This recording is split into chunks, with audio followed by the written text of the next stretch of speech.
Very good morning to you. Welcome to the Monday edition of the show. It's the first one for the week. I'm Yemi Adebayo. It's great to have you join us again. I'm Tayo Salam. Let's kick off the show.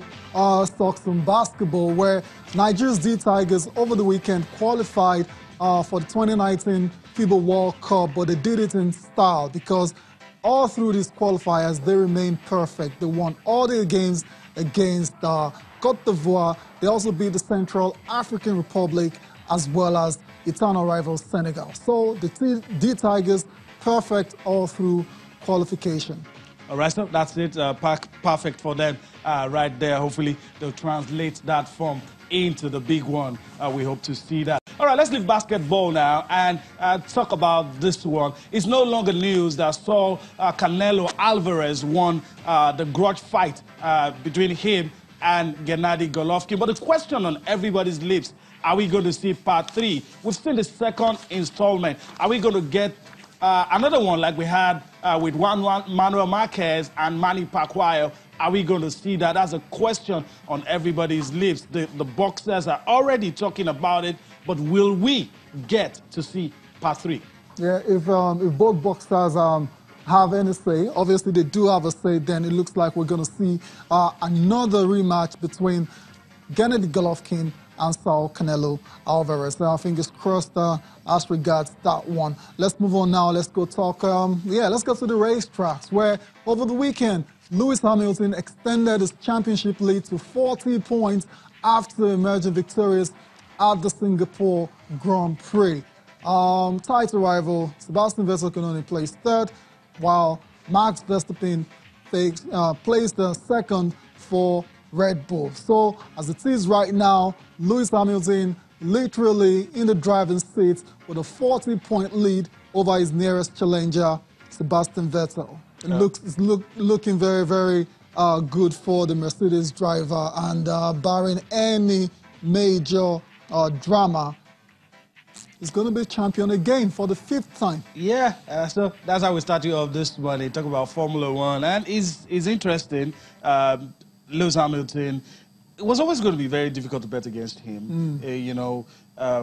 Everything going according to script for Mercedes and for Lewis Hamilton. So we see where all of this pans out, good driving, good strategy, and everything. It ticks all the boxes. Everything went well for him. A lot of people were thinking, oh, well, this race, if he wins the race, 40 points, a lot of people were wondering, would he be able to do it? And, look, he keeps doing what champions do. Right. That's the amazing part for me. Went here, kept his head cool, avoid collisions, avoid unnecessary drama, don't take too much risk. And he got the job done, crossed the line, 40 points. Drivers, is it a commanding position Very now? commanding. And, well, unless, and I don't see it happening anyway, but unless something out of the blue, it's very hard to, see past Lewis Hamilton winning again this year. Very, very difficult. That was his 7th win of the season, 69th of his career. So Overall. it shows you how consistent he's been over the years. Ever since he made his debut, and ever since how very consistent he's been as well to this season as well. So I totally agree with you. Everything seems to be working really well for Mercedes and Lewis. Unlike Sebastian Vettel, who's making personal mistakes and forced errors, and his team as well too. Ferrari making mistakes, because what we've been able to take out of this weekend's race is that Vettel afterwards totally slammed and gave a lot of flack to Ferrari for poor strategy when it comes to the pit stop, where he lost points to Max Verstappen. He could have placed second in that race, but it is what it is now. That's done now, and that's what the championship table looks like right now. The top 5, you can see Lewis well on top for Mercedes with 281 points. There's a 40-point gap ahead of his challenger, Sebastian Vettel, who's on 241. The other drivers on this table, Kimi Raikkonen for Ferrari, Valtteri Bottas of Mercedes, and Max Verstappen for the Red Bull, it's safe to say they're not really in the running. I mean, it's always going to be Ferrari. My question is, were they playing tricks on us? Everybody from Mercedes kept on telling us the Ferrari cars were the fastest. They kept on saying it. Yeah, and we thought, that's because they were the fastest. I mean, they were the fastest, but when you have... yeah, that's what I'm saying. Were they playing on our minds or just a statement of fact? You know, I expected it to be closer than this. I expected a better fight. But I'm not saying they're totally out of it. But they're not totally. But I'm just saying... It's not looking good. It's not looking good. Not really. looking good. Let's go and take our post-race reactions coming from the first place. Lewis Hamilton, exactly, yeah. He's been reacting to his victory at the Singapore Grand Prix. We'll also get to listen to Max Verstappen as well.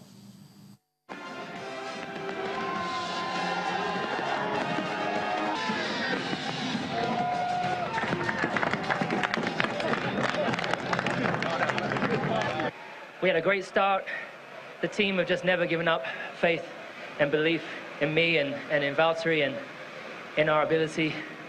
And it was a real blessing. It was a long race. Yeah, it was not bad. Shame from the first lap, but you can clearly see we missed top speed. But from there on, I think the team had a great strategy, so we could get back into second and basically did our own race, tried to follow Lewis a little bit, and at the end we knew that second was going to be the result, so you just bring it home. Deputy Prime Minister and Coordinating Minister for National Security. Well done to Lewis Hamilton. His fourth winning. Right. Welcome back. And next Joy stop, of victory. Yeah. Joy of victory. Yeah. Next stop, we're going to Russia, and once again, Vettel has to show that he hasn't given up on this particular championship. But I mean, Vettel and Ferrari, they all have to, you know, come out really strong in the next race, or else it's just going to be Hamilton running away with the title for a fifth time. We'll leave it at that for now. That's Formula One, and let's go and talk tennis next. Now, all the majors are all over, but there's still tennis there for fans.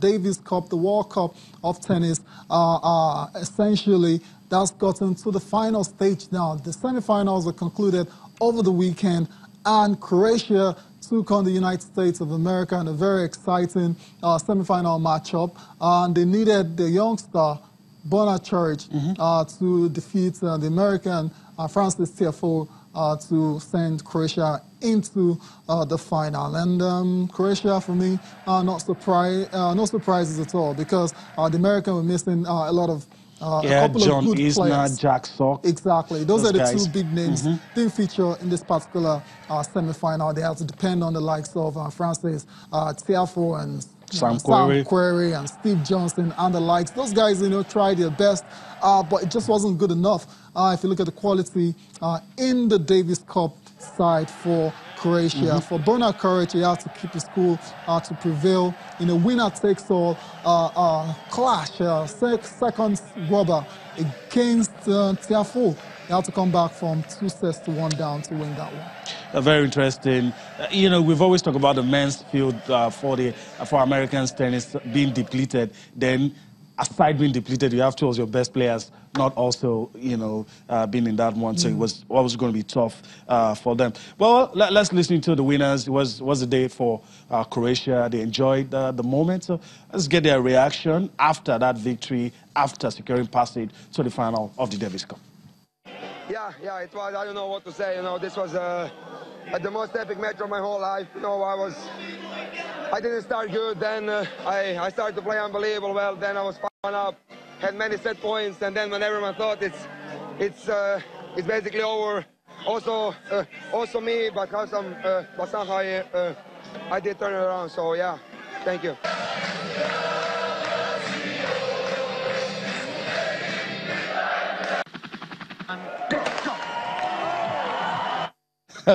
Okay, all right. We're getting ahead of ourselves there, but of course, you saw the Davis Cup. What you saw that you did not see is what we're going to talk about next. That's the Berlin Marathon, Tayo.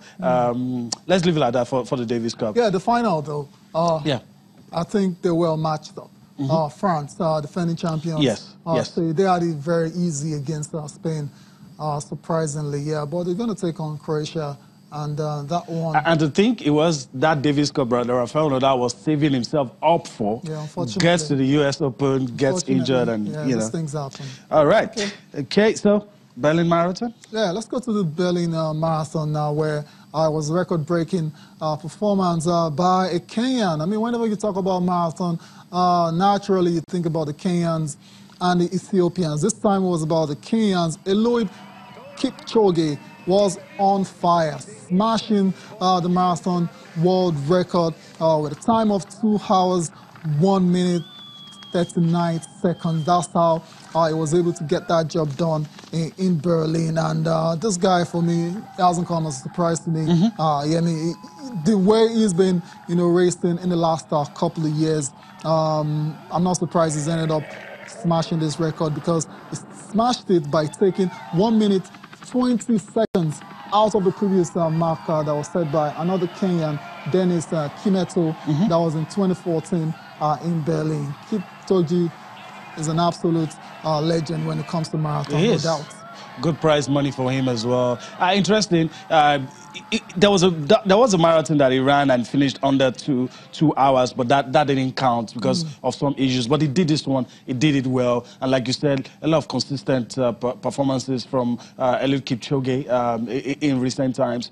And I also agree with you. It wasn't coming as a surprise. This is their turf. This is their terrain. The Kenyans. And doing better than what a Kenyan had done before is also a good one. Let's listen to him, Eliud Kipchoge, talking about his victory, how excited he is, and everything that went into that victory in Berlin.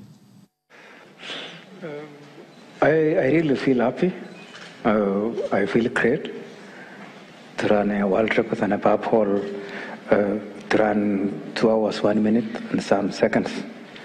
So I'm really happy, and I'm grateful to those who actually worked with me closely. It was really, in sport they say, train well and show yourself approved in a race.